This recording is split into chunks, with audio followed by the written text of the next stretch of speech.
गरिमा दसौनी जी, एक बात बताइए, सब कुछ तो ठीक चल रहा था उत्तराखंड में, चाहे चार धाम की यात्रा हो, है ना, कभी कुछ ऐसा मैंने भी नहीं सुना। जो हादसा हुआ वो तो है ना, उस हादसे का जो प्रारूप और उसका जो भी उसकी वजह है वो अलग तरीके की थी। लेकिन चार धाम यात्रा में गैर हिंदुओं पर रोक लगाने की मांग तेजी से बढ़ रही है। फिर अजान के मसले पर देखिए इस तरह की मांग हो रही है। सरकार का स्टैंड क्लियर नहीं है। सरकार ठीक है, कह रही है सरकार कि ऐसा करेंगे। मुझे थोड़ा सा ये बताइए कि अचानक क्या इस तरह के मसले को उत्तराखंड में जानबूझ करके उठाया जा रहा है? गौरी शंकर जी, 13 मिनट हो चुके हैं, मुझे लगता है डिबेट को शुरू एक्चुअली हुए, और आपसे संपर्क नहीं हो पा रहा था गरिमा दसौनी जी। नहीं तो आता मैं 5:09 तक आपके साथ बनी हुई थी। और मैं एक बार आया था आपके पास, सवाल भी पूछा, लेकिन आपकी आवाज आई नहीं। फिर मैं दोबारा चला गया उनके पास। 1 मिनट के लिए डिस्कनेक्ट हुई कि मैं वही बोल रही हूँ, 13 मिनट का समय बीत चुका है और मुझे थोड़ा तफसील बोलिए। बहुत संवेदनशील मुद्दा है, बहुत गंभीर मुद्दा है, और इसको जल्दबाजी में हम खीर को टेढ़ी नहीं कर सकते। वो गलत जाता है अगर आगे की जाए। उत्तराखंड प्रदेश है, देवभूमि तपोभूमि हमारे प्रदेश को कहा जाता है। कई हमारे वहाँ कई चर्च इस तरह से हैं कि जिसके लिए हम विश्व ख्याति प्राप्त हैं, विश्व में जाने जाते हैं। और मुख्यमंत्री जब यहाँ का है वो इंटरनेशनल मीडिया के लिए काफी ध्यान केंद्रित। तो गौरी शंकर जी, हमारे प्रदेश की रीढ़ समझी जाती है। धार्मिक पर्यटन के लिहाज से अगर हम देखें तो 13 से 15 लाख लोगों का रोजगार, जीवन यापन या उनके घर का चूल्हा जो है चार धाम यात्रा से चलता है। अब ऐसे में मुख्यमंत्री जो हैं वो पूरे प्रदेश के मुख्यमंत्री हैं। इस प्रदेश में कोई भी धर्म, कोई भी जाति, कोई भी समुदाय के लोग ऐसे हों, वो सबके मुख्यमंत्री हैं। वो सबके संरक्षक की भूमिका में है, पिता की भूमिका में है। ऐसे में मुख्यमंत्री एक दल विशेष की या एक वर्ग विशेष की या एक समुदाय, एक धर्म विशेष की बात करता है तो इससे शर्मनाक बात नहीं हो सकती। हमारा देश छोड़िए, हमारा देश जो है वो सर्वे भवन्तु सुखिनः कहता है, सर्वे सन्तु निरामया सर्वे भद्राणि पश्यन्तु। तो सीएम धामी कहाँ कुछ कह रहे हैं?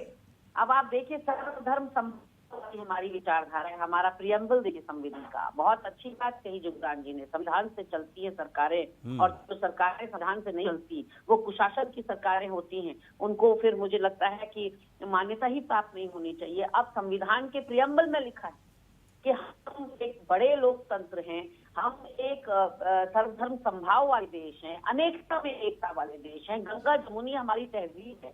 ऐसे में जब मुख्यमंत्री जाति सूचक और धर्म सूचक शब्दों का प्रयोग करेंगे, धर्म गुरु ने भी नहीं मांग दी है। मैं इसको भी खारिज करती हूँ जो आपने अभी कहा कि जो चार धाम के पंडा पुरोहित समाज है उन्होंने इनसे मांग की है। पहली बात तो ये कि पंडा पुरोहित समाज ने देवी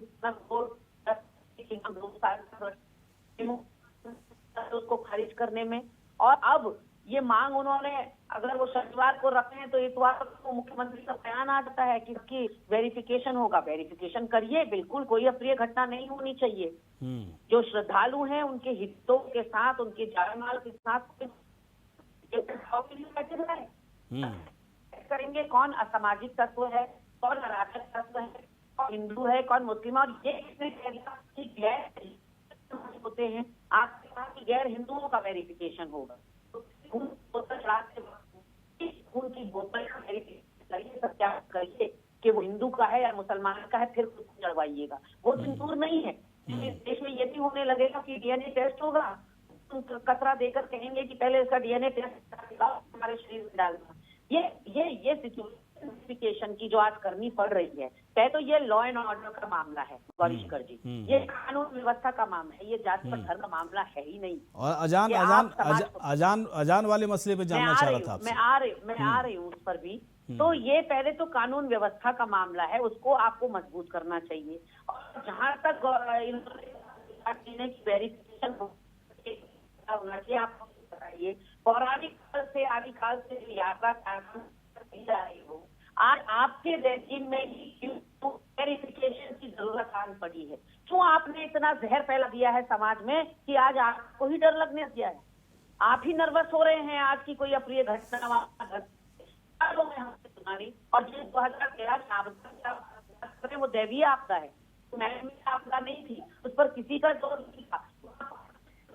5,000 श्रद्धालु थे, दैट डजंट मैटर, वो मैटर ऑफ कंसर्न है ही नहीं। वो तो इतना विहंगम या इतना विभत्स तो था जो ये आया पानी का सहरा।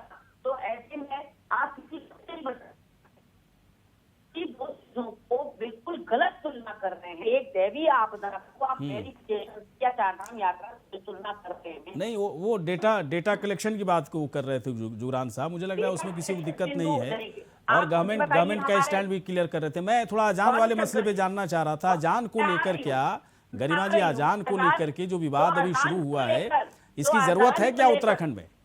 जो अजान को लेकर विवाद करा जा रहा है, एक सुनियोजित षड्यंत्र है। हम बार बार इस बात को कहते हैं कि भाजपा ट्रैप में ले रही है, डिवाइड एंड रूल कर रही है, फूट करो और राज करो की राजनीति कर रही है, वोट बैंक की राजनीति कर रही है, सत्ता लोलुपता की राजनीति कर रही है, धर्म की राजनीति कर रही है।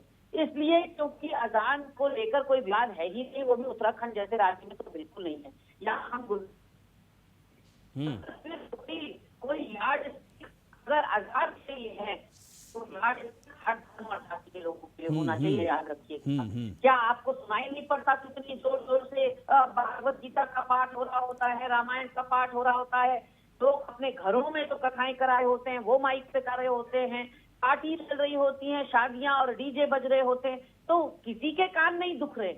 लेकिन प्रभु का नाम कोई ले रहा है तो उससे आपके कान दुख रहे हैं। तो ये संकुचित और संकीर्ण मानसिकता का परिचायक है, उससे ज्यादा और कुछ नहीं है। और जिस धर्मगुरु की आप बात कर रहे हैं कि उनकी आड़ लेकर ये चार धाम का बयान मुख्यमंत्री ने दिया, पहले तो मैं कहना चाहती हूँ मुख्यमंत्री ने को डिमोलिश कर दिया है।